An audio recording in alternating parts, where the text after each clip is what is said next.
khi nào bạn tự nói với mình rằng một ngày nào đó bạn sẽ khởi nghiệp, một ngày nào đó bạn sẽ đầu tư nhưng lại không biết chính xác ngày đó là ngày nào, không biết bắt đầu từ đâu, phải chuẩn bị những gì và làm thế nào để khởi nghiệp và đầu tư hiệu quả trong khả năng của mình? Vậy thì tập 7 của Talks with Leaders có thể sẽ giúp bạn tìm ra câu trả lời thông qua những lời khuyên và kinh nghiệm rất bổ ích được chia sẻ bởi anh Khanh Ngô, một nhà đầu tư cá nhân thành công, một doanh nhân người Mỹ gốc Việt đã trải qua khá nhiều thăng trầm trong sự nghiệp kinh doanh và đầu tư cá nhân để đúc kết ra những bài học kinh doanh vô cùng lý thú và đáng quý. Sinh ra Việt Nam, di cư đến Mỹ năm 10 tuổi và trải qua giai đoạn đầu sự nghiệp vất vả. Để trả hết nợ, anh Khanh Ngô đã từng vừa làm công sở vừa lăn lộn với đủ thứ nghề từ bảo vệ, cắt cỏ, chạy bàn nhà hàng, lượm thư đến bán hàng eBay. Sau những thất bại liên tiếp, anh đã dần tìm ra bài học giúp mình khởi nghiệp và đầu tư hiệu quả để cuối cùng trả hết nợ và kiếm được $1 triệu đầu tiên năm 33 tuổi. Hiện tại, dù không còn trực tiếp điều hành kinh doanh, anh sở hữu một công ty nhà kính với nhiều cơ sở ở Mỹ và là nhà đầu tư cá nhân khá thành công với hồ sơ đầu tư lâu dài vào rất nhiều công ty lớn như Tesla, Apple, Amazon, Netflix, Uber hay tiền số Bitcoin. Chúng ta hãy cùng nghe bí quyết về đầu tư hiệu quả được chia sẻ với anh Khanh Ngô trong tập 7 của Talks with Leaders ngày hôm nay. Xin chào anh Khanh Ngô, lời đầu tiên thì em muốn gửi lời cảm ơn đến anh đã tham gia vào chương trình Talks with Leaders ngày hôm nay. Và anh có thể giới thiệu đôi chút về mình được không? Yes, chào em Thủy và Khanh, xin chào tất cả khán giả của TechBiz Talk with Leader. Background của Khanh là ba mẹ anh thì sinh ra được ở trong Nam, ở trong Đồng Nai, lớn lên ở trong Đồng Nai, trong rẫy. Thì gia đình lớn lên cũng không có cái gì mà đáng nhắc đến hết, tại vì mình ba mẹ chạy giặc vào trong Nam rồi cũng sinh sống trồng trọt thôi. Ở dưới quê trồng trọt thì cũng đủ ăn thôi chứ không có cái gì mà dư dả hết. Thì cũng có lẽ bởi vì vậy cho nên là ba mẹ đã sắp xếp thì vào lúc mà Khanh 10 tuổi thì mẹ dẫn 4 anh em qua Mỹ để mà sinh sống lập nghiệp. Và đến bây giờ thì Khanh hiện tại bây giờ đang sinh sống tại Mỹ, nhưng mà có ý định trở về lại quê hương Việt Nam, có một phần nào đó đóng góp cho lại quê hương Việt Nam chúng ta.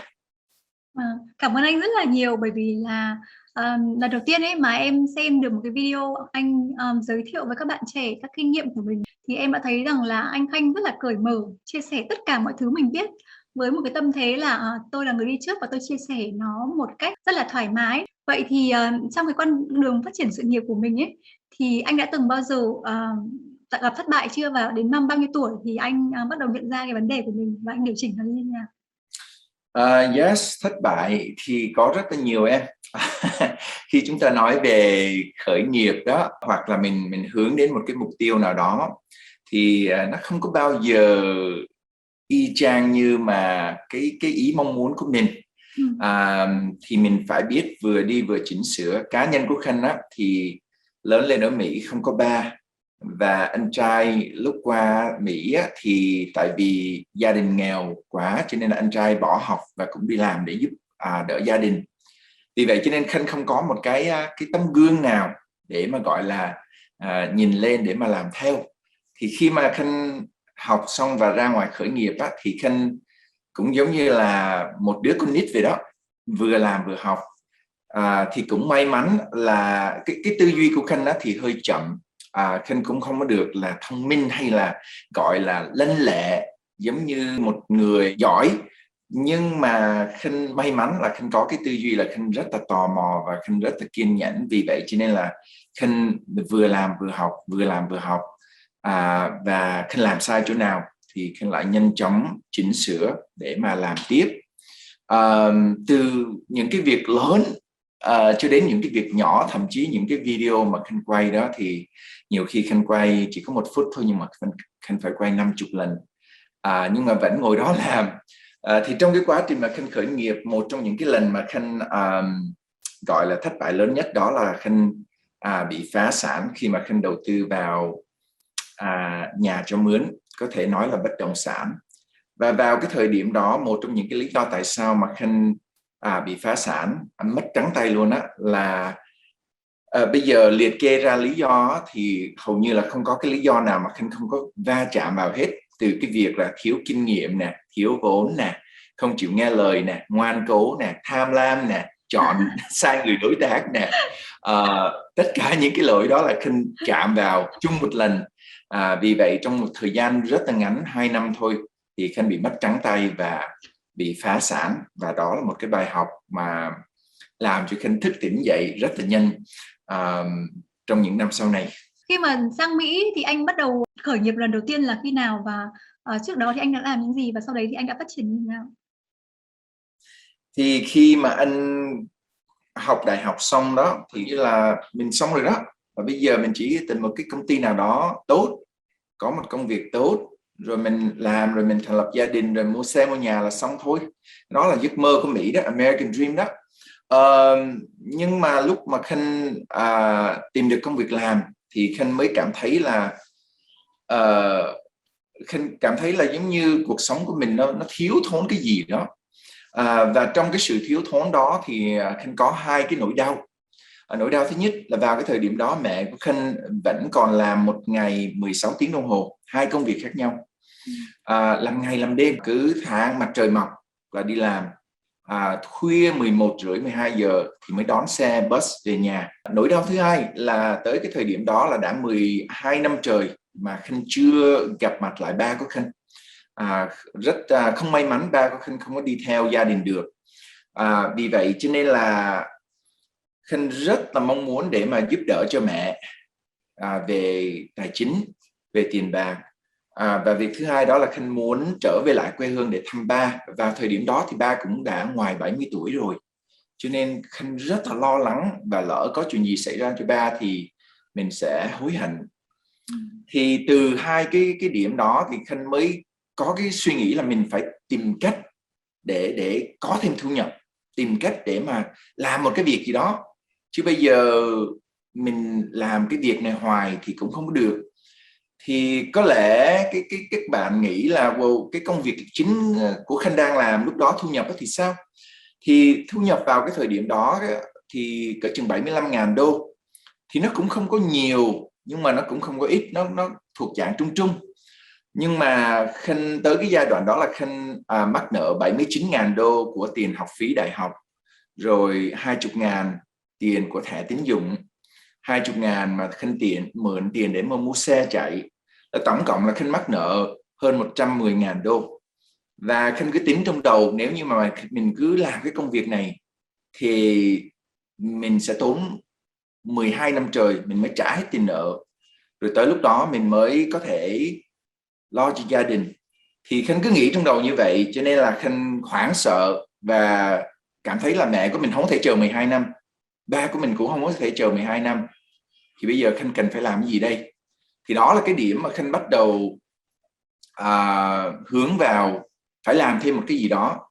Nhưng không nhất thiết là Khanh nghĩ là mình biết cần phải khởi nghiệp hay là bước chân vào con đường kinh doanh. Thì sau này Khanh vấp vào cái con đường kinh doanh thôi, nhưng mà Khanh có thể nói là đó là cái điểm mà Khanh bắt đầu khởi nghiệp, đó là cái điểm mà Khanh bắt đầu khai thác về bản thân của mình và tìm tòi ở ngoài thế giới. Năm đấy là năm anh bao nhiêu tuổi ạ? Lúc đó là anh mới 25 tuổi rưỡi. 25 tuổi rưỡi.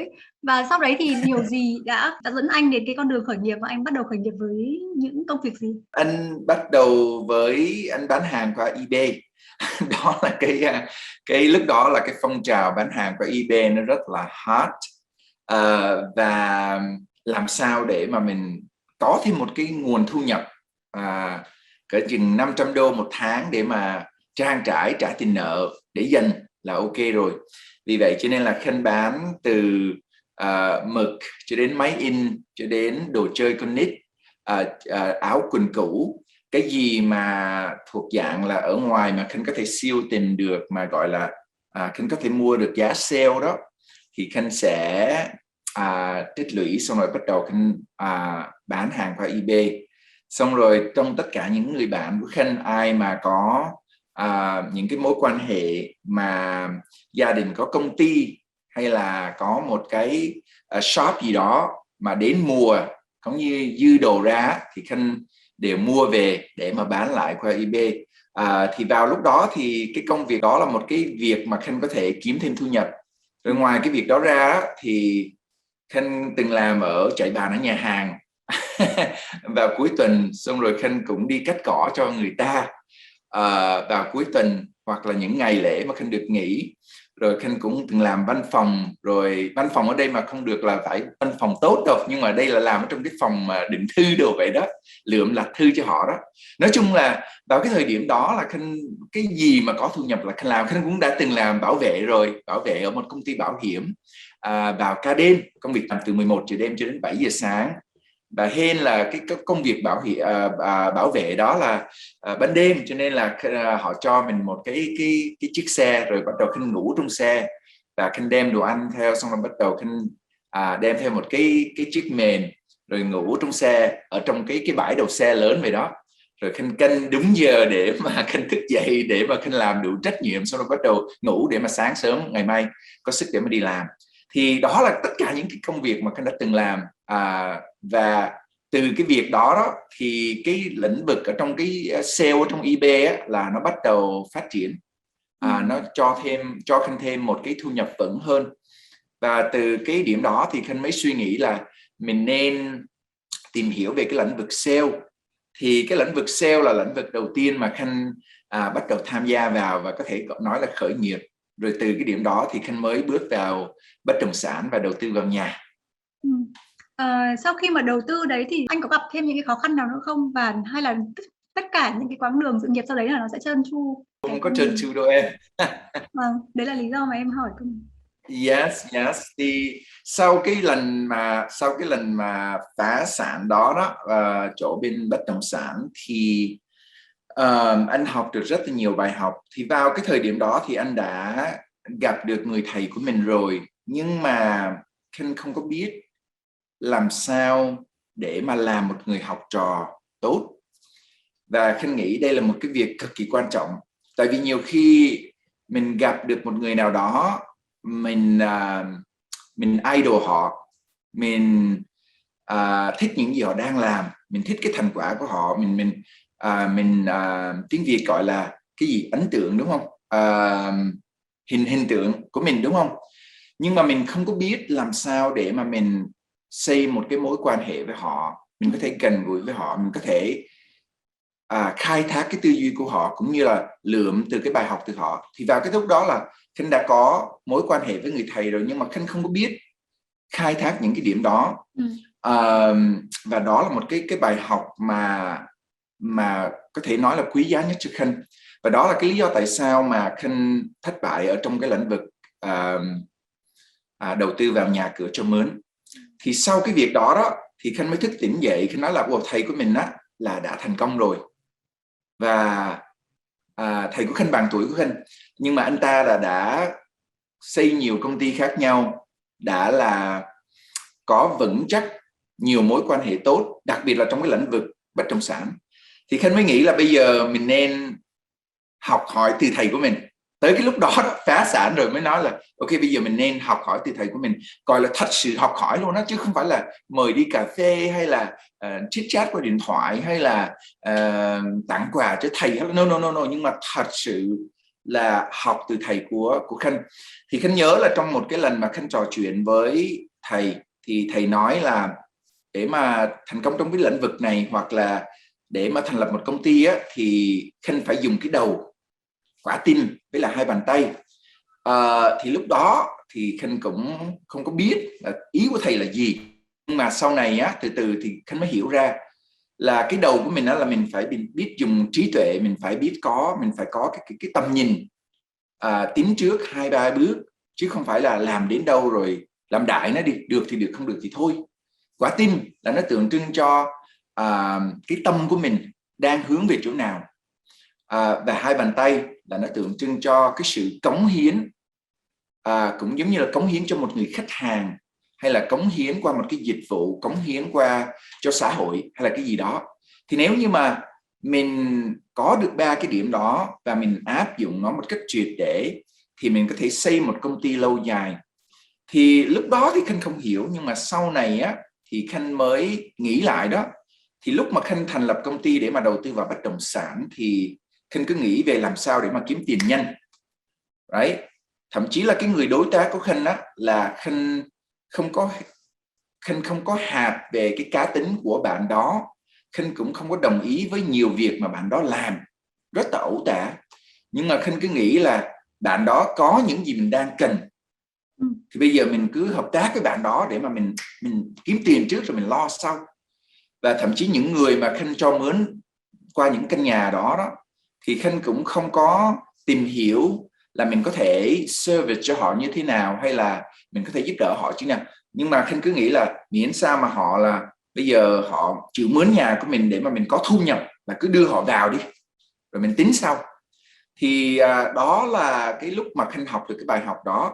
Rồi sau này khi mà đầu tư những cái kênh ở ngoài á, thì Khanh đều áp dụng ba cái điều đó, là cái đầu, quả tim và hai bàn tay của mình, và đã giúp Khanh và những cái bài học đó đã giúp Khanh trưởng thành hơn và chững chạc hơn và phát triển sau này với những cái dự án cũng như là công ty và sự đầu tư của Khanh sau này. Thì sau đấy thì anh đã thành lập những cái công ty và những cái công việc kinh doanh như thế nào? Công ty thì có mấy cái, nhưng mà một trong những cái lớn nhất mà có thể đáng nhắc đến là công ty nhà kính bên Mỹ gọi là Greenhouse đó. Thì cái phong trào ở bên Mỹ là người ta hướng đến, ở Việt Nam cũng vậy thôi, là hướng đến là cái gì mà thiên nhiên, đặc biệt là hữu cơ đó. Thì công ty của Khanh là chuyên môn xây về nhà kính để mà trồng những cái cây thuốc hoặc là những cái cây mà tạo ra tinh dầu đạt tiêu chuẩn gọi là USDA Organic Certified. Thì Khanh mua đất ở trên những vùng núi, xong rồi bắt đầu Khanh triển khai và Khanh xây nhà kính. Và hiện tại bây giờ thì Khanh có mấy chục cái nhà kính đang hoạt động. Thì cái công ty này thì Khanh thành lập với hai người đối tác khác nhau. Và hai anh em, Khanh phải nói rất là may mắn đã gặp được hai anh em và làm việc rất là tốt, và công ty phát triển bền vững và lâu dài. Thì đó là một trong những công ty lớn. Còn ngoài những cái việc đầu tư khác thì hiện tại bây giờ Khanh cũng đã mua nhà để mà đầu tư lại. Thì lần này thì không có bị phá sản. Thì hiện tại bây giờ Khanh cũng có một số nhà cho mướn tại Texas, Mỹ. Xong rồi Khanh cũng có đầu tư vào đất đai và những cái kênh đầu tư khác, thì nói chung là không phải là công ty, nhưng mà chủ yếu chỉ là đầu tư thôi. Và hiện tại bây giờ thì Khanh chủ yếu là Khanh tranh thủ để mà đầu tư thôi. Còn về việc công ty thì hầu như là Khanh giao lại cho tất cả những anh chị em ở trong công ty hết. Rất là thú vị, bởi vì là quãng đường sự nghiệp của anh ấy nó cũng giống như rất là nhiều người khác, đó là nó gập ghềnh lên xuống, và đến một lúc thời điểm nào đấy chúng ta đã nhận ra rằng là chúng ta đã gặp rất là nhiều vấn đề. Vậy thì đến bao nhiêu năm, bao nhiêu tuổi thì anh nhận ra cái vấn đề của mình? Anh có thể nói là anh không biết là cái năm nào anh nhận ra là anh đang đi đúng hướng. Và thật sự đến hiện tại bây giờ cũng vậy luôn đó em. Có lẽ là anh có một cái tầm nhìn, anh có một cái sứ mệnh, cũng như là một cái mục tiêu mà anh luôn hướng về. Và anh lấy cái sứ mệnh đó để mà anh làm cái giống như là cái la bàn hay là cái ngôi sao bắt đầu của anh để mà chỉ đường cho anh đi.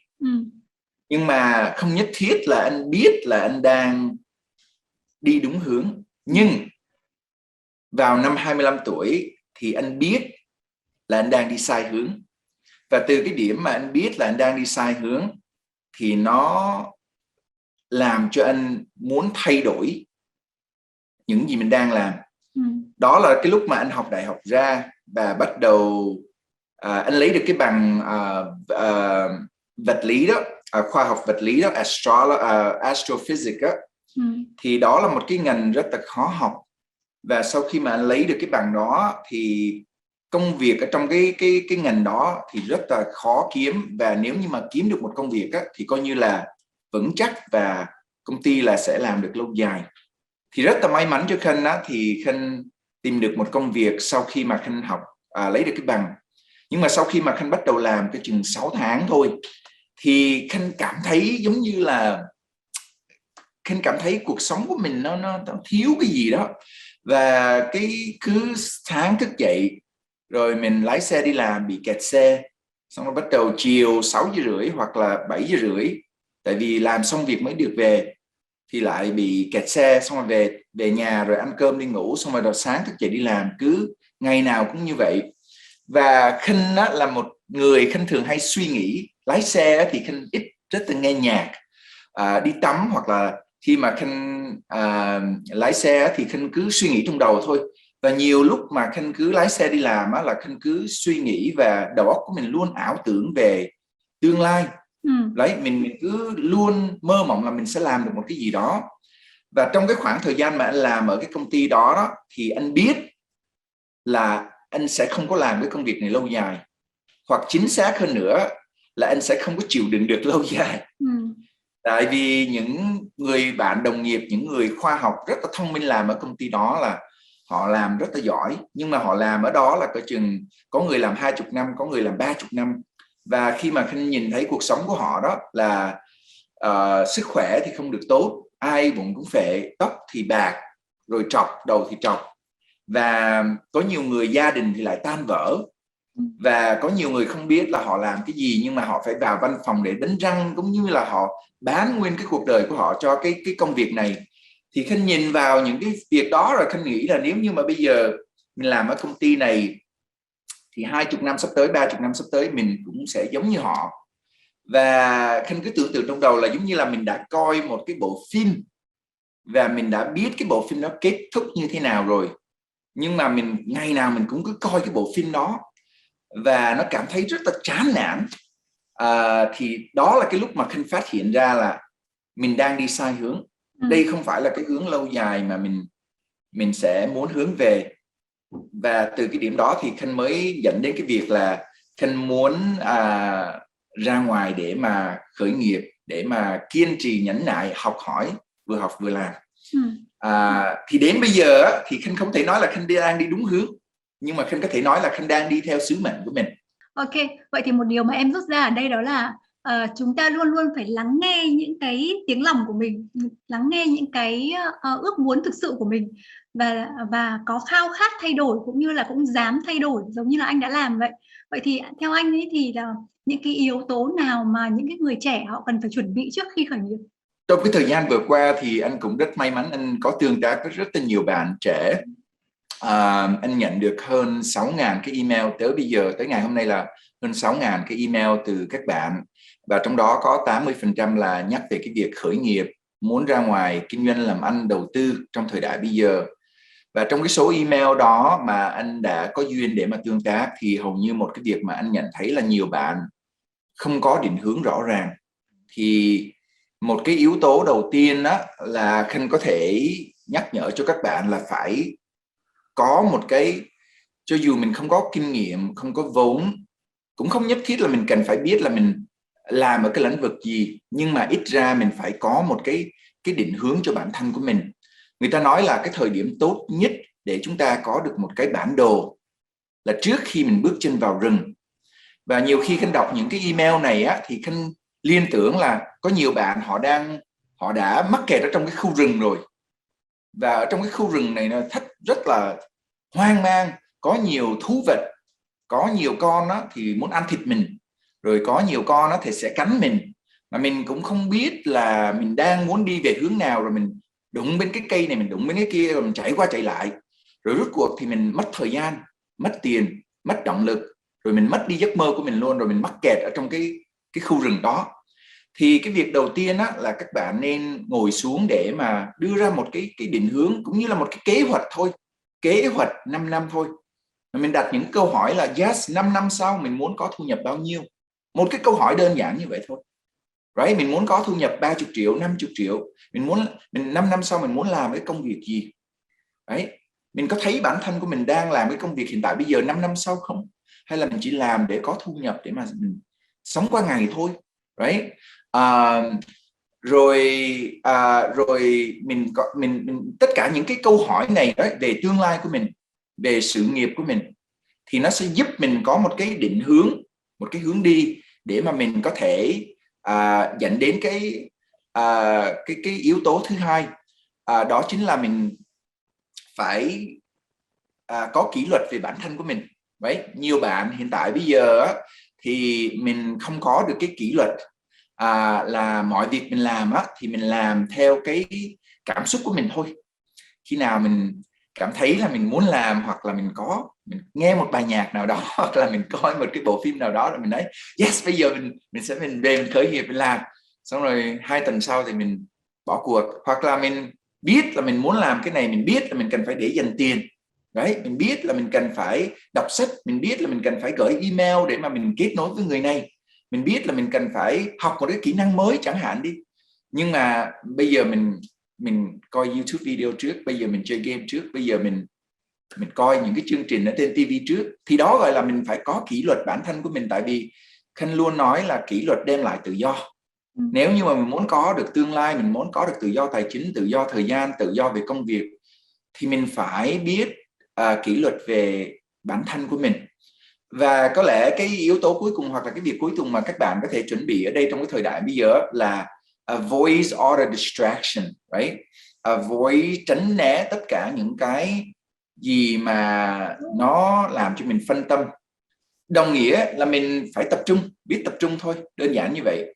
Tại vì trong thời đại bây giờ là chúng ta đang chết chìm trong thông tin.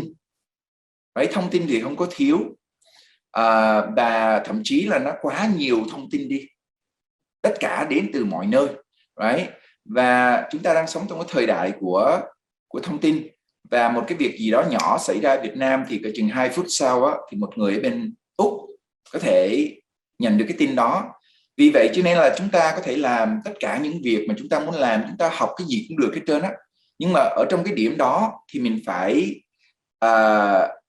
biết lấy lại cái sự tập trung của mình, hoặc là tốt hơn là tránh né tất cả những cái việc mà làm cho mình distract, để làm cho mình phân tâm, right? Tránh né tất cả những cái gì mà nó không có liên quan đến cái định hướng của mình, đến cái mục tiêu của mình. Và cái việc này á, thì nó đi lại trở lại ngược lại cái chỗ mà mình phải có cái định hướng. Tại vì nếu như mà sau khi mà mình có được định hướng rồi, kế hoạch rồi á, thì nó rất là dễ cho mình để mà mình tránh né tất cả những cái gì mà không có liên quan đến cái công việc của mình hoặc là cái mục tiêu của mình. Dĩ nhiên là Khanh hiểu là nó không có dễ làm, nhưng mà mình có thể làm được nếu như mà mình thật sự đưa ra định hướng rõ ràng, và mình thật sự muốn, chân thành muốn hướng về một tương lai mới, thì chúng ta có thể tập trung để mà tránh né tất cả những cái distraction để mà mình có thể phát triển. Và hiện tại bây giờ bản thân của Khanh cũng vậy thôi. Khanh làm việc theo lịch, và mỗi ngày thì có rất là nhiều distraction, right? Trên TV hay là trên mạng, hay là điện thoại, hay là nhắn tin, hay là Zalo, hay là Facebook, hay là TikTok, hay là YouTube, có quá nhiều distraction luôn. Mà nếu như mà một lúc nào đó mà Khanh mà mất đi cái sự chú ý đó, là mình Khanh tự nhiên ngồi đó cái coi video tầm bậy tầm bạ, hay là coi phim tầm bậy tầm bạ, thì Khanh phải có cái nhận thức lắm. Bây giờ mình làm được cái này xong đã, mình tập trung, tại vì hôm nay mình cần phải làm xong cái này, rồi bắt đầu sau khi mình làm xong cái này rồi mình làm cái gì làm. Thì đó là một cái việc mà, đó là những cái yếu tố quan trọng mà những bạn trẻ tuổi bây giờ cần phải chú ý vào, và để mà mình có thể có cơ hội khởi nghiệp thành công trong cái thời đại cạnh tranh bây giờ. Đúng rồi, em rất là đồng ý với anh, bởi vì là có rất quá nhiều những cái kênh thông tin, cũng như là những cái cám dỗ ở trong cuộc sống để chúng ta có thể nhòng một phát là đã mất mấy tiếng đồng hồ rồi, và không làm được gì cả, và một ngày của chúng ta trôi đi một cách vô nghĩa. Nhưng mà trong thực tế thì em thấy rằng là có rất là nhiều những cái doanh nghiệp khởi nghiệp ấy, họ có quyết tâm, có định hướng, thậm chí là có rất là nhiều những cái tham vọng nữa, và họ muốn là đi đến cùng nhưng mà cuối cùng vẫn thất bại. Thì theo anh, cái nguyên nhân chính trong quá trình khởi nghiệp mà một doanh nghiệp hay là một cá nhân thất bại là gì? Và cái yếu tố kiên trì nó chiếm bao nhiêu % cho việc dẫn đến cái thành công của họ? Cái yếu tố kiên trì, nhẫn nại đó là nó rất là cao em, rất là, đối với anh là chắc 90% á. Đặc biệt là trong cái con đường mà anh đã đi qua đó, nếu như mà em lấy đi cái yếu tố kiên trì và nhẫn nại trong cái con đường mà anh đã đi qua, thì bây giờ anh vẫn làm công cho người khác, anh sẽ không có thành công.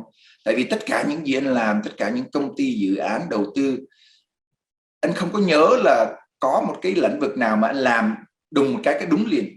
No, anh làm là có sai, cứ đụng tay vào là sai, đụng tay vào là sai.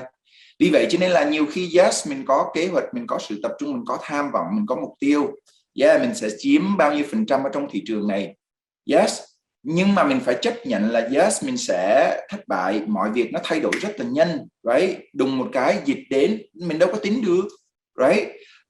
Rồi đùng một cái mình có sự cạnh tranh, đùng một cái việc gì đó ở bên Trung Quốc xảy ra thì nó liên quan đến nguyên liệu của mình, rồi đùng một cái những gì ở trên Ấn Độ xảy ra nó liên quan đến nguyên liệu của mình, thì mình phải điều chỉnh, mình phải chỉnh sửa, hoặc là mình chỉnh sửa không kịp thì nó dẫn đến cái việc thất bại. Thì ở đây á, ý Khanh muốn nhấn mạnh đó là yes, nó thất bại nhưng mà mình phải chỉnh sửa như thế nào, hoặc là mình có muốn tiếp tục đi trên cái con đường đó hay không á, thì đó cái câu hỏi đó hoặc là cái câu trả lời đó mới thật sự quan trọng. Còn về cái việc mà mình thất bại một lần rồi mình bỏ cuộc, hoặc là mình thất bại 2 lần rồi mình sợ, rồi mình trốn tránh, hoặc là mình thất bại 3 lần rồi bắt đầu mình mất đi cái lòng tin, mình mất đi cái tầm nhìn, mình mất đi cái giấc mơ đó, thì đó là cái việc mà nguy hiểm hơn, right? Tại vì mình thất bại một lần, yes, mình học được cái bài học gì. Mình thất bại 2 lần, yes, mình học được cái bài học gì. Mình thất bại 3 lần, yes, học được cái bài học gì. Rồi mình làm tiếp như thế nào. Và cái việc mà Khanh có thể chia sẻ với cái nhà mình đó, là nhiều khi mình phải ăn cháo 4 năm trời, rồi tới năm thứ 5 mình mới được ăn thịt. Thành công là như vậy đó, khởi nghiệp là như vậy đó. Yes, nhiều khi, và Khanh đã từng trải qua thời gian là Khanh đã ăn mì tôm 3 năm trời. Ăn mì tôm mà không phải là mì tôm của Việt Nam hay là châu Á của mình, nó ngon, nhưng mà đây là mì tôm ở Mỹ làm đó, một gói là họ bán cái chừng 10 cent thôi, mà mì tôm này nó rất là dở, nó rất là bở, mà mình bỏ vào miệng mình không có muốn nuốt, nó không có mùi vị gì hết trơn á. Mà Khanh đã từng ăn mì tôm đó với bánh mì là hơn 3 năm trời để mà mình khởi nghiệp. Rồi Khanh cũng đã từng trải qua thời gian mà Khanh phải ngủ ở trên đường cao tốc, tại vì làm nhiều việc quá cho nên buồn ngủ, lái xe đường xa đó buồn ngủ, mình phải tấp vào lề để mà ngủ 1-2 tiếng rồi mình lấy sức mình đi tiếp. Thì nhiều khi mình phải ăn cháo 4 năm trời, rồi năm thứ 5 mình mới được ăn tôm hùm, mình mới đã được ăn rau cải. Thì đó là cái việc dĩ nhiên. Nhưng mà nếu như mà mình năm đầu tiên mình đòi ăn tôm hùm, đấy, năm thứ 2 mình đòi đi xe hơi, năm thứ 3 mình đòi ở nhà lầu, năm thứ 4 mình muốn về hưu, thì cái này không phải là cái này là giống như nó chỉ có diễn ra trong một cái bộ phim thôi, chứ nó không có phải thực tế. Vì vậy cho nên là mình phải kiên trì, kiên nhẫn đấy. Mình phải quyết tâm. yes thì mình mới có cơ hội Đúng rồi, thành vâng, công. em hoàn toàn đồng ý với anh. Đấy là điều rất là nhiều bạn trẻ muốn lắng nghe, bởi vì là tuổi trẻ của chúng ta thì có rất là nhiều những cái tham vọng, có rất là nhiều ý tưởng, nhưng mà để mà phát triển và để bắt đầu một con đường khởi nghiệp thì cần rất là nhiều sự quyết tâm cũng như là sự kiên nhẫn. Và cảm ơn anh là đã chia sẻ về điều này. Đến một cái vấn đề khác mà mọi người rất là quan tâm hiện nay, đó là vấn đề đầu tư. Và em được biết rằng là anh đầu tư rất là nhiều hạng mục, cũng như là cũng khá thành công trong những cái hạng mục đầu tư về chứng khoán hay là về coin chẳng hạn. Vậy thì theo anh thì những cái yếu tố nào ấy là những cái yếu tố mà anh sẽ cân nhắc đầu tiên khi chọn một cổ phiếu hay là một loại coin để đầu tư? Yes, hiện tại bây giờ cái phong lưu của đầu tư vào crypto và chứng khoán thì hầu như nó đang bùng nổ, tại vì Việt Nam của chúng ta đang bị lockdown, cho nên ai cũng ở nhà, xong rồi mình tìm kiếm lên mạng để mà đầu tư. Thì riêng về cái việc đầu tư vào crypto và chứng khoán á, thì anh rất là cẩn thận để mà chia sẻ những cái lời khuyên này, tại vì anh không có muốn chia sẻ một cách bừa bãi để mà nhiều bạn trẻ tuổi nhảy vào và rút cuộc là bị mất tiền hoặc là bị lừa gạt. Cá nhân của anh á, anh coi cái việc đầu tư vào chứng khoán hoặc là crypto là một cái kênh đầu tư bền vững và lâu dài, y chang như là anh đang đầu tư vào bất động sản hoặc là đất. Thì có lẽ nó phải bắt đầu từ cái tư duy đó, là mình phải có cái lối suy nghĩ là mình đầu tư lâu dài, chứ không phải là mình cần phải kiếm tiền nhanh hay là trong vòng 6 tháng, hay là mình nghe ai nói là ok bây giờ cái này nó sẽ 10x 20x gì đó mình mua đại vô rồi bắt đầu bị lừa gạt, thì không được. Thì về yếu tố của công ty đó, nó bắt đầu từ tư duy đó. Thì cơ bản đó, thì những cái việc mà Khanh tìm hiểu đó, CEO về sản phẩm, về bảng báo cáo tài chính, mắc nợ bao nhiêu, phá sản bao nhiêu, hay là ban điều hành lịch sử của họ như thế nào, thì tất cả những cái việc đó là việc cơ bản mà Khanh sẽ tìm hiểu trước khi Khanh đầu tư. Nhưng mà hai cái tiêu chuẩn quan trọng nhất đó là số 1 là proof of concept, có nghĩa là khách hàng đã chấp nhận, Tại vì Khanh đầu tư vào lâu dài cho nên là Khanh luôn đầu tư vào những công ty gọi là công ty của thế hệ, chứ Khanh không có đầu tư bừa bãi. Và những cái tiêu chuẩn để mà trở thành một công ty của thế hệ đó thì đó là một cái cuộc trò chuyện khác. Nhưng mà thứ nhất đó là proof of concept, có nghĩa là khách hàng đã chấp nhận cái dịch vụ hoặc là cái sản phẩm của mình rồi. Và làm sao để mà mình biết khách hàng chấp nhận? Thì mình đang sống trong thời đại công tin hiện tại bây giờ, thì mình có thể biết là thí dụ như anh vẫn còn nhớ cái lúc mà công ty Apple đưa ra cái iPhone 1, là trong vòng 6 tháng đầu tiên là đã có một cái số lượng hàng chục ngàn người mà gọi là yêu chuộng và đam mê về cái sản phẩm này, rồi họ đưa ra những cái buổi tổ chức, những cái cuộc chia sẻ, những cái vào thời điểm đó thì video chưa có nhiều, nhưng mà đăng bài, đăng báo, và họ theo dõi cái công ty đó. Và vào cái thời điểm đó anh đã biết là yes, right, là cái iPhone 1 là một trong những cái sản phẩm mà sẽ thay đổi công ty Apple trong cái thập niên sắp tới. Thì đó là một cái thí dụ. Hoặc là Uber cũng vậy. Right? Khanh cũng chứng nhận là cái lúc lần đầu tiên mà Khanh nghe đến cái công ty Uber, xong rồi dần dần sau này là những người bạn của Khanh bắt đầu cũng có lái xe Uber, hoặc là những người quen biết bắt đầu làm cái nghề đó, right? Hoặc là Netflix, hoặc là Amazon. Thì một trong những cái tiêu chuẩn đầu tiên là phải có proof of concept, có nghĩa là sản phẩm hoặc là dịch vụ đã được khách hàng chấp nhận rồi. Thứ hai đó chính là ability to scale, có nghĩa là mình có khả năng để mà scale và mở rộng ra trên toàn thế giới, chứ không phải là ở Lào, ở Việt Nam hay là ở Mỹ, nhưng mà đây là trên toàn thế giới. Tại vì Khanh đầu tư 10 năm, 20 năm, cho nên là mình muốn có được một công ty của thế hệ thì mình phải nhìn thấy là cái dịch vụ này, yes, cái sản phẩm này đã được khách hàng chấp nhận, nhưng mà công ty này có cái khả năng để mà scale nó ra trên toàn thế giới không, hay là nó chỉ ở lại ở Sài Gòn thôi, hay là ở Mỹ thôi, thì Khanh sẽ không có đầu tư. Số nhất, thứ một là proof of concept, thứ hai là ability to scale. Đó là hai cái tiêu chuẩn quan trọng nhất mà Khanh sẽ đầu tư vào một trong công ty của thế hệ. Vậy thì còn đối với vấn đề tiền số thì sao? Anh có thấy rằng là đây là một cái lĩnh vực mà em thấy là hiện tại là nó có rất là nhiều trào lưu. Thì ngoài việc Bitcoin hay là Ethereum thì còn rất là nhiều những cái altcoin khác, và mọi người đổ xô đi vào đu đỉnh hay là mua những cái coin này. Thì theo anh cái tương lai của nó như thế nào, và cũng như là việc anh chọn tiền số để đầu tư thì có những yếu tố gì? Yes, một lần nữa Khanh cũng mong là khán giả của TechBiz hãy cẩn thận về cái việc này, tại vì Khanh nhận được rất là nhiều cái email, ít nhất là 300 cái email mà đã có chia sẻ với Khanh là đã mất 200 triệu, đã mất 400 triệu, đã mất 2 tỷ, mình vay tiền nhà băng thế cấp nhà để mà đầu tư vào coin này coin kia, xong rồi bây giờ bị mất. Cho nên là cả nhà Khanh mong cả nhà mình phải cẩn thận về cái việc này khi mà chúng ta nói về crypto riêng. Với những cái ý tưởng đó thì Khanh là một trong những số người mà tin vào crypto. Hiện tại bây giờ crypto thì mới có được 12 năm thôi, thì tính theo tuổi thì crypto vẫn là một đứa baby đang học bò. Và bởi vì vậy cho nên là trong cái thế giới của đầu tư những nhà đầu tư là có rất là nhiều người không có tin vào crypto. Thậm chí nhà đầu tư Warren Buffett là một trong những người mà không có tin vào crypto.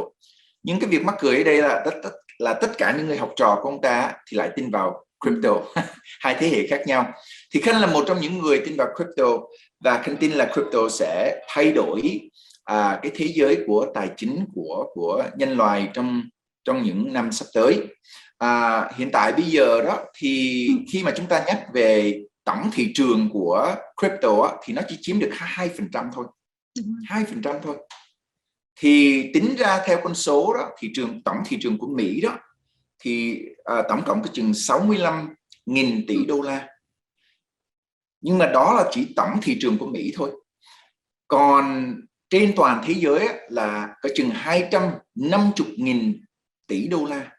Nhưng mà tổng thị trường của crypto thì chỉ có trên dưới 2.000 tỷ đô la thôi. 2.000 tỷ đô la. Thì cứ tưởng tượng là trong 10 năm sắp tới, 15 năm sắp tới, thứ nhất là chúng ta phải hiểu crypto là không phải là một cái phong trào mà sẽ biến mất trong 2 năm hoặc là biến mất trong 5 năm. No, đến cái thời điểm này có lẽ là nó đã trải qua cái giai đoạn thử thách xong rồi. Là bây giờ 5 năm sau, 10 năm sau, 15 năm sau, crypto sẽ ở lại, sẽ tồn tại. Nhưng mà cái câu hỏi đây á thì là nó sẽ phát triển đến mức độ nào? Nó sẽ chiếm được bao nhiêu %? Nó sẽ thay đổi cái thế giới của chúng ta như thế nào? Right? Tới một ngày nào đó mình có thể dùng crypto để mà mua nhà, mua xe không? Và bên Mỹ hiện tại bây giờ có những công ty đang chấp nhận bán hàng hoặc là sử dụng qua crypto. Thì cái việc đó là hiện tại bây giờ đang xảy ra trước mắt của chúng ta này. Thì khi mà chúng ta nói về crypto á, thì Khanh tin là Khanh tin vào cái lĩnh vực này và Khanh tin vào những gì mà sẽ diễn ra trong tương lai. Nào, đó không có đồng nghĩa là mình nên mua đại tầm bậy tầm bạ. No, đó không có nghĩa là mình lên trên một cái cộng đồng nào đó trên mạng, hay là mình coi ba cái YouTube video xong rồi bắt đầu mình tìm đại một cái công ty nào đó rồi mình mua. No. Cá nhân của Khanh á thì Khanh chỉ đầu tư vào Bitcoin thôi, và Khanh có theo dõi, Khanh đã đầu tư vào Bitcoin từ lúc nó mới $600, và tất cả những cái altcoin khác đó thì Khanh theo dõi rất là gần gũi, nắm rõ nhiều thông tin.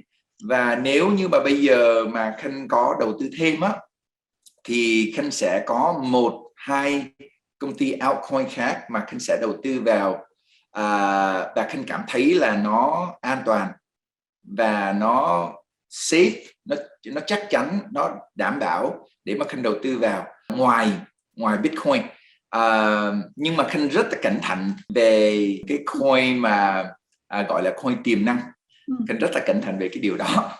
Và có lẽ là Khanh không có nên nhắc những cái tên của những cái công ty đó vào qua cái cuộc chia sẻ này, tại vì Khanh không muốn tạo ra cái sự hiểu lầm hoặc là các bạn nhảy lên mua tầm bậy tầm bạ trước khi mình tìm hiểu thì không có được. Khanh không muốn cái điều đó. Anh cũng đồng ý. Và vậy thì theo anh ấy, cái nguyên tắc đầu tư ấy hiệu quả ấy thì bao gồm những cái yếu tố nào, cũng như là việc là các hạng mục đầu tư của anh hiện tại thì có những cái tỷ lệ đầu tư như thế nào, ví dụ như là bất động sản hay cổ phiếu hay là coin, đấy thì anh chia tỷ lệ phần trăm như thế nào?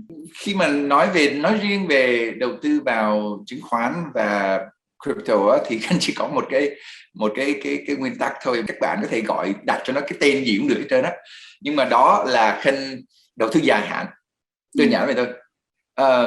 Khanh học được một bài học từ một người đối tác, ông ta là chủ của một doanh nghiệp, công ty sản xuất ra thuốc lá đó, lớn nhất tại Trung Quốc. Thì ông ta gửi cho Khanh một cái lời khuyên. Ông ta nói như vậy là khi mà chúng ta đầu tư vào chứng khoán đó, là khi mà chúng ta mua chứng khoán đó, chúng ta không có lời, và khi mà chúng ta bán ra chứng khoán đó, thì chúng ta cũng không có lời, mà chúng ta chỉ có lời khi mà chúng ta biết ngồi chờ đợi thôi. Có nghĩa là mua rồi chờ đợi thôi. Và đó là một cái việc mà đơn giản, rất dễ làm. Nhưng mà cái việc mắc cười ở đây á, là chỉ có 1% dân số người đầu tư là làm được thôi. Mình không hiểu tại sao, nhưng mà đó là như vậy đó. Nhưng mà những nhà đầu tư thật sự thành đạt đó, là họ nhẫn nại về cái việc đó, là họ mua rồi họ chờ đợi. Họ mua chờ đợi tại vì lạm phát nè, rồi tại vì theo lịch sử của 100 năm của chứng khoán tại thị trường Mỹ đi, là một trong những thị trường đầu tiên, thì cái lịch sử, khi mà mình coi về lịch sử á, thì nó không có thay đổi, nó luôn tiến triển về một cái định hướng, nó luôn phát triển. Khanh mong là các bạn thật sự ghi nhận cái điều đó, là phải ngồi chờ, biết cách ngồi chờ, đừng có nhảy qua bên này nhảy qua bên kia, rồi nghe cái này nghe cái kia, rồi thị trường sụp đổ, rồi thay đổi cái này cái kia, rồi no. Cứ nhẫn nại chờ đợi là cái nguyên tắc, cái luật là chắc chắn nhất. Riêng cho cái portfolio của Khanh á, thì 25% nó nằm ở trong crypto. Có nhiều người á, thì nói đó rất là nhiều, tại vì bây giờ crypto nó đang rất là mới, cho nên là có nhiều người họ chỉ dành ra cái chừng 5% hoặc là 10% thôi. Riêng Khanh á, thì Khanh lại có 25%, hơn 60% á, là nằm ở trong xe điện EV. Khanh tin vào cái lĩnh vực xe điện. Cái số còn lại á, thì nó nằm ở trong lĩnh vực của biotech, công nghệ sinh học và 3D printing. Đó là cái portfolio riêng của chứng khoán và crypto đầu tư dài hạn của Khanh. Còn về những cái lĩnh vực khác giống như là mấy cái việc lẻ tẻ Khanh có đầu tư vào mấy cái tiệm nail đó, tiệm làm nail cho người ta đó, hay là có một cái nhà hàng, rồi cũng có một cái tiệm sửa xe, rồi những căn nhà cho mướn, thì cái đó Khanh có một cái portfolio riêng, và có lẽ là không có xứng đáng để mà nhắc đến những cái công ty khác. Nhưng mà nó lẻ tẻ như vậy. Mục tiêu của Khanh là Khanh muốn diversify, Khanh muốn bảo vệ mà tránh cái việc lạm phát trong 3 cho đến 5 năm sắp tới, bởi vì cái cơn dịch này, bởi vì Mỹ in ra rất là nhiều tiền, và Khanh muốn một phần là bảo vệ lạm phát, và thứ hai là muốn diversify để mà tránh những cái tình trạng giống như là dịch Covid này xảy ra mà mình phải bị hụt đi, hoặc là mình bất ngờ. Cho nên nó là như vậy. Cái câu hỏi ở đây là anh sẽ dành bao nhiêu % trong cái thu nhập của mình để đầu tư? Mới bắt đầu thì các bạn muốn ít nhất là 10 cho đến 15%, và đó là một cái việc mà nói thì dễ nhưng mà làm thì khó, tại vì đó là mình mới bắt đầu ra, mình phải có kỷ luật về bản thân của mình phải biết quản lý tài chính của mình. Tại vì bây giờ nhiều khi chúng ta có thu nhập ví dụ như 10 triệu một tháng, rồi mình nghĩ là thu nhập của mình ít quá, thì để khi nào mình có thu nhập 15 triệu một tháng rồi mình mới bắt đầu để dành tiền đầu tư, thì cái tư duy đó là sai. Nếu như mà chúng ta không có kỷ luật để mà làm khi chúng ta có thu nhập 10 triệu một tháng, thì bây giờ khi mà chúng ta có thu nhập 15 triệu một tháng, 25 triệu một tháng, 50 triệu một tháng, chúng ta cũng sẽ không có cái kỷ luật để mà trích ra một cái phần trăm để mà đầu tư. Vì vậy bắt đầu nhiều hay là ít không có quan trọng là mình phải bắt đầu. Thì bây giờ nếu như thu nhập của mình là 10 triệu một tháng, thì bây giờ trích ra 1,5 triệu đi, 15% một tháng để dành. Right? Không cần phải đầu tư vào crypto hay là bất động sản gì, lấy một con heo về, right? Nhét vào trong con heo đó, đừng có đụng tới nó. Right? Khanh nói về cái việc này tại vì đó là cái việc mà Khanh đã từng làm. Tại vì lúc trước khi mà Khanh đầu tư vào chứng khoán hay là đầu tư vào bất động sản nhà cửa, lúc mà Khanh mà còn ăn mì tôm thì Khanh đã từng làm như vậy. Khanh bắt đầu với một con heo và Khanh bỏ tiền vào trong đó mỗi tuần dựa vào cái phần trăm của mình, tại vì lúc đó thu nhập của Khanh là được nhận hàng tuần, cho nên là Khanh bỏ vào trong đó. Mà các bạn có biết cái việc gì đã xảy ra không? Là sau khi mà Khanh có cái thói quen bỏ vào một con heo á, thì Khanh nhớ là Khanh đọc ở trong sách là người ta nói là phải để dành để mà đầu tư nè, rồi để dành để mà có lúc mà khẩn cấp nè, rồi để dành để mà mua quà vào Tết hoặc là lễ Noel nè. Thì rồi bắt đầu có một cái nữa là đi giống như du lịch hay là làm từ thiện đồ này nọ. Thì bắt đầu từ cái lúc mà Khanh có được cái con heo đầu tư á, thì nó tạo ra một cái thói quen. Right? Nó dần dần nó tạo ra thói quen. Bây giờ mình đi có một con rồi, bây giờ mình phải có cái con thứ hai. Rồi bắt đầu Khanh lại có một cái con thứ hai là ok, bây giờ có con này á, là để dành cho khẩn cấp. Khẩn cấp là quan trọng, là bị xe bị hư nè, right? Mất cái điện thoại nè, mất túi nè, tai nạn nè, cái gì nó xảy ra mình đâu có biết đâu, thì mình cần cái số tiền đó. Thì bắt đầu từ cái thói quen đó thì nó lại lan tỏa cái con heo thứ hai, xong rồi thứ ba, thứ tư, cho đến khi Khanh có 4 con heo. Thì ở cái điểm bắt đầu đó cũng gọi là đầu tư đa dạng rồi đó, đó là diversify rồi đó. Thì tới lúc mà Khanh bắt đầu gọi là ra ngoài để mà kinh doanh đầu tư á, thì Khanh lại đem cái thói quen đó ra ngoài luôn. Thì bây giờ Khanh không có 4 cái con heo ở nhà, nhưng mà Khanh có 4 cái tài khoản. Thí dụ như về chứng khoán, Khanh có 4 cái tài khoản. Right? Về lĩnh vực thu nhập hay là những cái kênh khác á, thì Khanh cũng có 4 cái con heo để mà Khanh, tại vì đó là cái thói quen rồi, nó trở thành một cái thói quen của mình rồi. Cho nên là các bạn cần phải bắt đầu trích ra, nhiều hay ít không quan trọng, nhưng mà bắt đầu với 10% đi. Nếu nó khó quá thì bắt đầu 10%. Cứ tưởng tượng là bây giờ nếu như thu nhập của mình là 10 triệu một tháng, thì bởi vì cái cơn dịch này cho nên là sếp của mình gọi mình vào trong văn phòng, xong rồi sếp với mình nói là Khanh ơi, bây giờ mùa dịch này khó, cho nên là mọi người phải giảm lương 10%. Vì vậy cho nên là lương từ 10 triệu cho đến bây giờ tháng từ nay trở lên nó chỉ có 9 triệu thôi. Thì mình cứ tưởng tượng là thu nhập của mình 9 triệu, xong rồi mình trích ra 1 triệu đó mình để dành, mình đầu tư. Rồi tốt nhất là 20%. Nếu như mà mình có thể hạn chế, rồi mình thu nhập 10 triệu lấy ra 2 triệu một tháng. Và cái số tiền 2 triệu đó nó không nhiều, nhưng mà cái việc quan trọng ở đây á, là nó tạo ra một cái tư duy, một cái thói quen. Và Khanh bảo đảm là 5 năm sau, 10 năm sau, khi mình có sự nghiệp vững rồi và mình nhìn lại đó, thì nó sẽ bắt đầu từ 2 triệu đó, bắt đầu từ 20% đó. Khanh chắc chắn về cái điều đó. Đấy, Khanh nhớ là khi mà Khanh ra ngoài để mà kinh doanh đó, cái đồng tiền đầu tiên vào thời điểm đó là họ không có chuyển khoản như bây giờ, nhưng mà họ gửi cái check về nhà của Khanh á, cái check, rồi mình lấy cái check đó mình ra nhà băng mình lấy tiền. Thì cái check đầu tiên của Khanh là 7 đô 49 cent. Đến bây giờ Khanh vẫn giữ lại để mà làm kỷ niệm. Đây là ngày mùng 7 tháng 2 năm 2005. Tuần vừa rồi Khanh mới có lấy ra cái check để mà coi lại nè, nhớ lại đó. Tại vì vậy cho nên Khanh nhớ ngày mùng 7 tháng 2 năm 2005, cái check đó là 7 đô 49 cent. Đến bây giờ Khanh vẫn chưa rút cái đồng tiền đó ra từ cái nhà băng của Khanh. Tại vì lúc mà Khanh nhận được cái check đó, đó là một cái mốc nối đầu tiên trong cái con đường kinh doanh khởi nghiệp của Khanh. Và Khanh cứ nghĩ trong đầu là wow, một ngày nào đó mình sẽ lấy cái check này, mình bỏ vào một cái frame, mình để lên trên tường, trên văn phòng của mình á. Và mình cứ nghĩ là nếu như mà Khanh làm được 7 đô 49 cent thì mình cũng sẽ làm được 70 đô, 700 đô, 7.000 đô, right? 70.000 đô. Thì dần dần nó phát triển như vậy, từ 7 đô 49 cent cho đến 70 đô, 700 đô, right? 7.000 đô, 70.000 đô, 7 triệu đô. Nhưng mà mọi việc nó bắt đầu từ cái 7 đô 49 cent đó. Cho nên là các bạn phải bắt đầu 10%, 15%, tốt nhất là 20% trích ra, right? Không có cần mua điện thoại mới đâu. No, nobody care. Right? Mình có điện thoại mới hay là cũ, không cần mua giày mới, áo quần mới đâu, không có cần đâu. Không cần mua laptop mới để mà lên livestream đâu, không cần mua camera mới đâu, không cần mua đâu. Mình phải biết quản lý cái việc đó. Đầu tư là mình phải biết quản lý về tài chính. Xong rồi bắt đầu từ cái việc đó thì mình mới đa dạng được. Về cái việc đa dạng đó, đầu tư đa dạng, diversify đó, mình có những cái câu nói là đừng có bỏ trứng vào trong một cái giỏ cái gì đó, nghe rất là hay. Nhưng mà đối với Khanh á, để mà có được đa dạng, để mà có được nhiều trứng để mà bỏ vào nhiều cái giỏ khác nhau, thì mình phải bắt đầu với một quả trứng.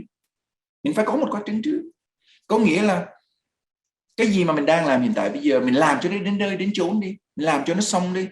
Đấy. Tại vì lúc Khanh khởi nghiệp á, Khanh không phải là Khanh nghĩ cái việc làm chính của Khanh, nhưng mà Khanh giữ cái việc làm chính của Khanh, xong rồi bắt đầu để mà Khanh lấy có được cái nguồn thu nhập đó, xong rồi bắt đầu Khanh ra cắt cỏ, chạy bàn, right? Làm bảo vệ, rồi bán hàng qua eBay. Đó là cái nguồn thu nhập thứ hai của Khanh, right? Thì rồi bắt đầu Khanh để dành số tiền đó, Khanh đầu tư vào domain, xong rồi đổi dành số tiền đó trả nợ, xong rồi đầu tư vào nhà cửa.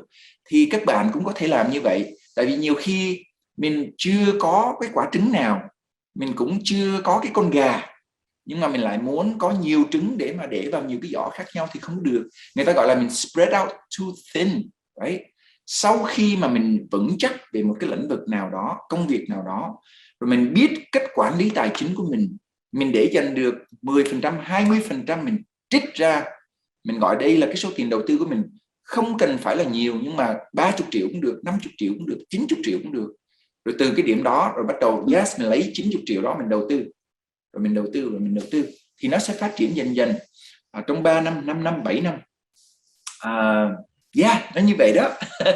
Điều mà anh chia sẻ nó rất là cụ thể và cũng rất là liền mạch từ đầu đến giờ, đó là chúng ta phải có điểm xuất phát, nhưng chúng ta phải luôn luôn kiên trì với điểm xuất phát đấy. Ví dụ như là em đã nhớ là anh có kể một câu chuyện rằng là anh đầu tư Bitcoin từ lúc 600 đô mà bây giờ giá Bitcoin đã lên rất cao rồi. Thì đấy là cả một quá trình mà chúng ta chịu đựng cái áp lực từ bên ngoài rằng là giá nó lên cao rồi, chúng ta phải bán đi thôi. Và các bạn có thể nhìn vào gương của anh Khanh ấy, đó là anh ấy đã kiên trì rất là lâu để có được một cái thành quả như hôm nay. Em được nghe rất là nhiều những cái câu chia sẻ của anh, thì em tin chắc là anh đã đọc rất là nhiều sách. Anh có thể chia sẻ một vài những cái đầu sách mà anh cảm thấy hữu ích nhất cho các bạn trẻ, hay là những cái người mà đang muốn tìm những cái phương hướng trong việc đầu tư, hay là thoát khỏi những cái bế tắc của cuộc sống trong quá trình xây dựng sự nghiệp của mình, được không? Thú thật với em với lại khán giả đó là Khanh đọc khá là nhiều sách, nhưng mà Khanh không có giữ lại nhiều cái ấn tượng về tựa đề của sách hay là người tác giả. Tại vì cái cách Khanh đọc sách là Khanh cứ nhảy vào, tại vì Khanh không muốn đọc để mà siêu tầm kiến thức. Khanh không muốn là đọc về crypto hay là đọc về chứng khoán xong rồi bắt đầu mình nhận trăm cái luật lệ, cái ý kiến rồi cái gì mà nó làm cho cái đầu của mình giống như là, tại vì Khanh cứ liên tưởng là cái đầu của mình là giống như cái căn phòng của mình đó, mà nếu như mà mình cứ nhét bàn ghế vào trong đó thì tới một ngày nào đó mình không có cái chỗ ngồi chỗ đứng nữa. Thì cái đầu của Khanh đó là cái đầu Khanh học khoa học ra, cho nên nó như vậy đó. Cho nên khi mà Khanh nhìn vào một cái chủ đề gì đó thì Khanh nói là bây giờ mình cần cái gì nè, Khanh nhảy vào trong đó rồi Khanh chỉ tìm cái chủ đề đó thôi, rồi Khanh lượm được cái chủ đề đó, cái cách giải đáp đó. Thí dụ như lúc mà Khanh trả nợ cũng vậy đó, lúc mà Khanh mắc nợ mà Khanh muốn tìm cách trả nợ đó, trong vòng có 60 mấy ngày thôi Khanh đọc 25 cuốn sách. Mà Khanh đọc ở đây không phải là để mà để coi học về tài chính nè, nhà băng này, no. Khanh chỉ muốn trong đó là bây giờ có một người nào đó đã từng mắc nợ như Khanh nè, thì Khanh muốn biết là họ đã làm cái gì, bước 1 là cái gì, bước 2 là cái gì, bước 3 là cái gì, để mà Khanh có thể làm theo những cái bước đó để mà Khanh trả hết nợ y chang như họ. Đó, vậy thôi. Thì khi mà nói về sách á, thì có rất là nhiều cuốn sách khác nhau mà các bạn có thể đọc, và Khanh nghĩ là giới thiệu thì nó không có hiệu quả. Nhưng mà ngoài những cái việc sách á, những cái bài học ấn tượng nhất, những cái bài học mà có thể gọi là đã giúp Khanh bộc lộ bản thân và có được một tí xíu thành công trong ngày hôm nay là đến từ người thầy của Khanh. Và có lẽ mà Khanh có thể nhấn mạnh về cái điều này thêm một tí xíu cho các bạn. Đó là trong thời đại bây giờ, các bạn không nên là tìm những cái khóa học để mà học, tìm những cái cuốn sách đọc. Rồi Khanh biết là cái phong trào, và nhiều khi mình muốn có đọc được cái này đọc cái kia thì nó hay, nhưng mà mình không muốn lạc lối bởi vì vậy. Nhưng mà thay vì chúng ta nên tìm một cái người thầy ở trong cái lĩnh vực của mình. Nếu như bây giờ chúng ta muốn đầu tư vào bất động sản thì tìm một cái anh nào đó, cái chị nào đó đã đầu tư vào bất động sản, đang đầu tư vào bất động sản, có thành quả, có trải nghiệm, rồi mình mượn cái gì? Mượn kinh nghiệm của họ, mượn bài học của họ. Right? Người ta nói là những người khờ mình không có học, right? Những người thông minh học từ những sai lầm của mình, nhưng mà những người thành công đó, họ học từ những thành công của người khác. Thì bây giờ mình tìm những cái người thầy đó, bất động sản, chứng khoán, hay là tập gym cũng vậy, thể dục thể thao. Khanh có thể hứa với cả nhà mình cái điều này nè, tại vì có nhiều bạn á, là có cái tư duy á, là họ đã thành công rồi, họ không muốn giúp đỡ của mình đâu. Hoặc là nhiều cái email mà Khanh nhận được á, có nhiều bạn Khanh không hiểu tại sao lại có cái tư duy là thời đại này á, là phải đưa tiền cho người ta, đã phải có tiền trả cho người ta đã, hay là cái gì đó rồi mình mới nhận mình làm học trò, hay là họ mới giúp đỡ cho mình. No, những cái con người như vậy á, thì có lẽ là các bạn không nên học từ họ. Nhưng mà những cái con người mà thật sự mà họ đã thành công trong cái lĩnh vực đó, Khanh hứa với các bạn một cái điều này: họ không có muốn chết trong cái tư duy của họ đâu, họ không muốn chết trong cái sự thành công của họ đâu. Cái mục tiêu cuối cùng là họ sẽ muốn trao đi tất cả những kiến thức đó cho đúng người. Đúng rồi. Ok, cho đúng người, chứ không phải là mình gửi một cái email cái mình nói là cái câu trả lời mình thôi dẹp đi thì không có được. Mình phải nhẫn nại, mình phải kiên trì, mình phải chân thành một tí xíu. Vì vậy cho nên là có nhiều bạn đó coi video xong đó, thì bắt đầu là mình xưng thầy, xưng học trò, hay là mình đọc một cái bài gì đó mình xưng thầy. No, các bạn không thể làm như vậy ha. Các bạn phải, thầy trò là một cái vai trò, một cái trách nhiệm rất là nặng nề, mà chúng ta phải chân thành mong muốn phát triển, học hỏi, nhận được cái bài học, thì người thầy sẽ xuất hiện và sẽ giúp đỡ mình. Cho nên là các bạn, sách vở có nhiều, các bạn cứ lên Google tìm là được, right? Nhưng mà tìm một cái người thầy trong thời đại bây giờ, right? Lên mạng tìm một người thầy để mà các bạn có thể học từ họ, và các bạn, Khanh hứa là các bạn sẽ phát triển bền vững và lâu dài. Đó là cái việc quan trọng hơn sách vở hay là bài đăng ở ngoài đó. Đó là một cái sự chia sẻ mà Khanh thật sự mong là các bạn hiểu được luôn á. Đây cũng là một câu hỏi mà em định hỏi anh, là cái vai trò của người thầy nó sẽ quan trọng như thế nào, nhưng mà anh đã trả lời mất rồi. Rất là cảm ơn anh đã chia sẻ điều đấy. Và các bạn có thể thấy rằng là anh Khanh chính là một mentor, một người thầy rất là hữu ích cho các bạn, bởi vì anh rất là cởi mở trong việc chia sẻ những cái kiến thức của mình, và cũng rất là thận trọng trong các lời khuyên của mình nữa, nên là chúng ta sẽ cảm thấy rất là yên tâm khi mỗi lần mà nghe những lời khuyên của anh. Vậy thì lời cuối cùng anh có thể muốn chia sẻ gì với những cái người khởi nghiệp hay là những cái nhà đầu tư mới để cho họ có hướng đi đúng cho mình trong cái con đường về phát triển sự nghiệp cũng như là trong lĩnh vực đầu tư không? Yes, tất cả những đối tác của Khanh, những anh em mà đầu tư chung lĩnh vực ở ngoài lĩnh vực tại Mỹ, tại Canada và tại Úc, thì hầu như ai cũng đồng ý là Việt Nam của chúng ta sẽ phát triển rất là mạnh trong thập niên sắp tới, 10-15 năm sắp tới, đặc biệt là tại châu Á. Tại vì cái vị trí của Việt Nam của mình đang đứng hiện tại bây giờ. Vì vậy cho nên là theo Khanh á, quan điểm của Khanh là trong 10-15 năm sắp tới sẽ có rất là nhiều cơ hội xuất hiện tại Việt Nam. Và tất cả những cái thế hệ trẻ, nếu như mà đây là cái thời điểm cơ hội dành cho các em, nếu như các em muốn, ok, và đó là cái câu hỏi là, hoặc là một cái sự nếu như rất là lớn đó, nếu như các em thật sự muốn.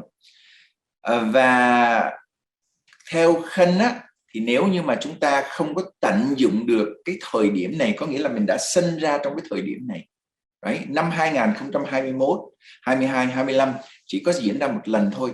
Nếu như mà chúng ta không có tận dụng khai thác cái cơ hội trong cái giai đoạn này mà mình có mặt ở đây, mình sống ở đây, mình chứng kiến những gì đang diễn ra, thì nó rất là tiếc. Vậy làm sao để chúng ta bắt đầu đi? Khi mà Khanh đọc hơn 60.000 cái email từ các bạn đó, thì một cái việc mà Khanh nhận ra đó là rất nhiều bạn không có đủ tự tin về bản thân của mình.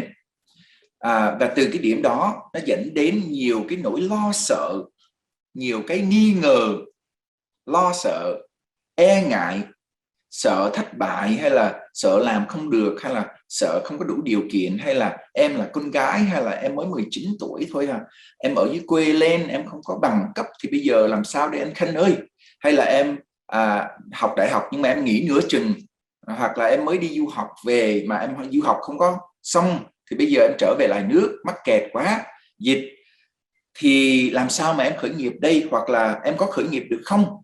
Thì cái câu trả lời ở đây á, khởi nghiệp nó không có dính líu, hoặc là kinh doanh đầu tư thành công nó không có dính líu gì, không có ai mà đưa ra một cái danh bạ tiêu chuẩn là mình phải như vậy, mình phải là nam, mình phải 25 tuổi, mình phải có bằng đại học, mình phải là có vốn, mình phải là như vậy, mình mới sau khi mình có được tất cả những cái check này rồi mình mới là yes, ok, bây giờ bạn có thể start, bạn có thể bắt đầu hay là khởi nghiệp. No, không có ai đưa ra một cái luật đó.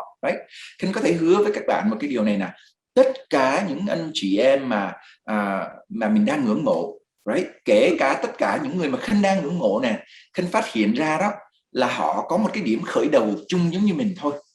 Nhưng mà cái việc khác biệt ở đây á, họ táo bạo, họ mạnh dạn, họ làm. Thì Khanh khuyên các bạn hãy táo bạo, mạnh dạn, làm. Nếu như mà bây giờ mà mình mới 22 tuổi mà mình ngồi đó mình e ngại, mình lo sợ, mình chờ cho đến khi 30 tuổi thì quá tiếc đi. Quá tiếc đi. Đấy. Những người thành đạt đó, họ cũng sợ y chang như mình thôi. Nhưng mà cái bí quyết ở đây á là họ làm trong nỗi sợ của họ. Khanh hiện tại bây giờ nè, Khanh cũng có nhiều cái dự án, nhiều cái sự đầu tư. Khanh mới ký xong một cái hợp đồng rất là nhiều tiền, mà nó làm cho Khanh rất là lo sợ. Rất là lo sợ. Nhưng mà Khanh không có để cho cái nỗi lo sợ đó chinh phục Khanh. Mình lo sợ nhưng mà mình tính toán trong cái sự mạo hiểm của mình, rồi mình làm. Và Khanh cũng nghĩ đến là ok, nếu như mà nó thất bại thì nó sẽ đau đớn, nó sẽ ảnh hưởng, nhưng mà không sao. Rồi mình học được cái bài học gì có lẽ mình phải trả giá thôi, rồi mình làm tiếp. Cho nên hiện tại bây giờ nè, có nhiều việc Khanh cũng rất lo sợ. Khanh làm TikTok video Khanh cũng sợ. Sợ bị có nhiều bạn phê bình, có nhiều bạn chửi. Làm cái gì cũng thì bây giờ mình không có làm cái gì, mình lái xe taxi mình cũng bị chửi, bị lo sợ. Thầy của Khanh luôn nói á, là mình có hai lựa chọn. Một á, là mình chịu cực, chịu khổ, chịu khổ, rồi sống suốt đời nghèo. Hai á, là mình chịu cực, chịu khổ, chịu cực, rồi mình thành công. Thì bây giờ các bạn có hai lựa chọn đó: chịu cực, chịu khổ, nghèo, chịu cực, chịu khổ, thành công. Chọn một con đường đi. Thì thay vì trước sau gì mình cũng chịu cực khổ, lo sợ, thì tại sao mình lại không có căng buồm? Tại sao mình lại không có bắt đầu? Tại sao mình còn lại không khởi nghiệp? Đặc biệt là trong cái thời đại bây giờ, một đứa con nít 15 tuổi cũng có thể tạo nên một cái sự nghiệp triệu đô trên TikTok, trên YouTube, trên Fiverr. Chỉ cần là mình căng buồm, khởi nghiệp, táo bạo một tí xíu, vừa học vừa làm, cũng đâu, không có chết đâu, không có chết chóc gì đâu đó, không có mất mạng, không có bỏ, không có chết chóc gì đâu, cứ làm thôi. Chứ ngồi đó mình suy nghĩ, mình sống ở trong đầu của mình e ngại, mình nghi ngờ, rồi mình chờ thời, thì không có ai đến cứu mình đâu các bạn ha. Đấy, Nó rất là và hữu ích. câu nói mà Khanh luôn ghi nhớ đó là ngày hôm nay là khởi đầu của bất cứ điều gì bạn muốn, là nó đến từ cái điểm đó. Thật sự là như vậy, ngày hôm nay nè là khởi đầu của bất cứ điều gì bạn muốn, ngày hôm nay chứ không phải là ngày mai, không phải là sau kinh dịch, không phải là qua Tết, không phải là khi nào mình có tiền đấy, nhưng mà ngày hôm nay nè. Ok. Vâng, rất là cảm ơn anh. Trong lúc mà anh nói chuyện đến cái câu này thì em mới để ý rằng là có một cái vấn đề mà em cũng muốn rất là muốn hỏi anh, đó là về cái vấn đề dịch Covid. Trong cái đại dịch Covid này thì công ty cũng như là cái sự nghiệp mà kinh doanh của anh có bị ảnh hưởng không? Và anh có lời khuyên nào đối với các doanh nghiệp trước cái ảnh hưởng của đại dịch này như thế nào? Yes. Công ty của anh có nhiều công ty ảnh hưởng rất là nhiều, mất rất là nhiều tiền. Nói chung đây là một cái sự ảnh hưởng chung trên toàn thế giới, nhưng Khanh cũng có kênh đầu tư và công ty đang phát triển, đang bùng nổ bởi vì kinh dịch, và Khanh cũng có nhiều bạn đối tác là nằm trong cái hoàn cảnh mà họ bùng nổ bởi vì cái kinh dịch này. Nhưng mà đó là một cái vấn đề khác. Có lẽ một cái việc, một cái cách nhìn, một cái góc nhìn cá nhân của Khanh mà Khanh có thể chia sẻ với các bạn là như sau. Khi mà chúng ta nhìn ra ngoài thị trường của Việt Nam hay là thị trường của thế giới, thì mình nghe là công ty A, công ty B, công ty C bị lỗ, bị mất đơn hàng, hay công nhân 2-3 ngàn công nhân ngừng làm cái gì đó, rồi mình cứ dựa vào cái thị trường của Việt Nam, thị trường của công ty ABC, rồi mình ôm lấy cái nỗi lo sợ đó.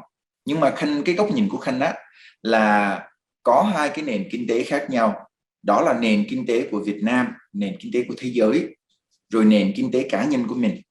Ok, thì riêng cho các bạn trẻ tuổi hiện tại bây giờ, thí dụ như công việc của mình đang bị ảnh hưởng, hay là mình không có công việc làm, hay là mình có công việc làm nhưng mà nó hơi khó khăn một tí xíu, thì cái việc quan trọng ở đây á, là các bạn nên tập trung vào cái thế giới hoặc là cái nền kinh tế của mình.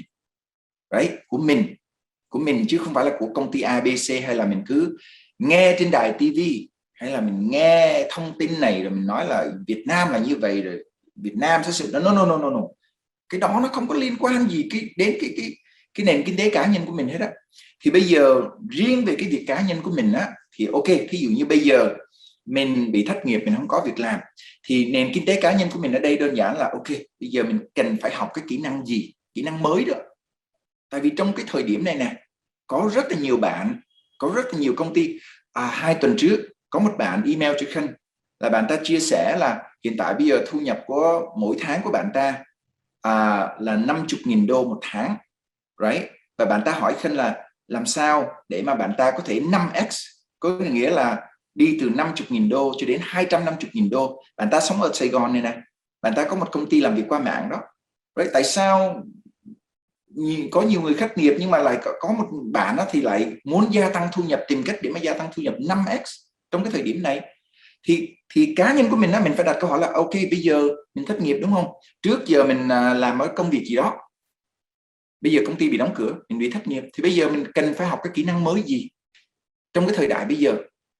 Bởi vì cái cơn dịch này nè, mình cần phải học cái kỹ năng mới gì, mình cần phải rèn luyện cái kỹ năng mới gì để mà mình tìm một cái công việc mới, mình tìm một cái dự án mới, mình tìm một cái con đường đi mới. Mình phải đi theo, mình phải chủ động, mình phải tính một cái bước cờ trước, mình phải đi theo để mà mình đi theo cái xu hướng. Tại vì tất cả những cái sự ảnh hưởng của Covid đó là hầu như 80% là ảnh hưởng lâu dài, vĩnh viễn. Chứ chúng ta không nên có suy nghĩ là qua Tết nó sẽ trở lại bình thường, hay là sau khi hết dịch nó trở lại. No. Hết dịch nó không có trở lại bình thường đâu các bạn. Quan trọng ở đây á, là chúng ta không nên tập trung vào thị trường của ở ngoài của Việt Nam. Thị trường của Việt Nam thì để nhà nước cho Việt Nam lo, thị trường của Trung Quốc thì để Trung Quốc lo, thị trường của thế giới á, có 7 tỷ người để cho họ lo. Mình nên tập trung vào cái thế giới, cái thị trường kinh tế của mình. Bây giờ cũng có rất là nhiều công ty đang muốn người, có rất là nhiều dự án đang tuyển dụng người. Nhưng mà mình có thể nói là nhưng mà cái dự án họ đang tuyển mình đó thì mình không có cái kỹ năng, mình không có kinh nghiệm, thì bây giờ mình đặt cái câu hỏi là mình cần phải học cái kỹ năng gì đấy để mà mình có thể bước chân vào cái lĩnh vực đó, cái công việc đó, để mà mình chững chạc về cái nền kinh tế cá nhân của mình. Thì đó là cái việc quan trọng. Còn nếu như mà chúng ta chờ hay là chúng ta nghĩ là mọi việc sẽ trở lại bình thường, mọi việc sẽ ok, hay là bây giờ nhà nước Việt Nam bây giờ mình đứng số 121, 122 gì đó, thì bây giờ mình đứng số 50 cũng vậy thôi à, mình đứng số 30 hay là mình đứng số 1 đi cũng vậy thôi, số 1, số 2, số 120, số 500 nó cũng giống nhau. Thì đó là kinh tế của Việt Nam, nhưng đâu có dính líu gì đến mình đó, chứ không lẽ là mình chờ mình được chạy xe Uber lại rồi mình ra mình tiếp tục chạy xe Uber, thì nó cũng đâu có thay đổi gì đâu, right? Nếu như mà mình có cái góc nhìn về khởi nghiệp hoặc là mình muốn phát triển về trong tương lai, right? Chạy xe Uber nó đâu có gì đâu, hay là làm cái công việc cũ nó đâu có gì đâu.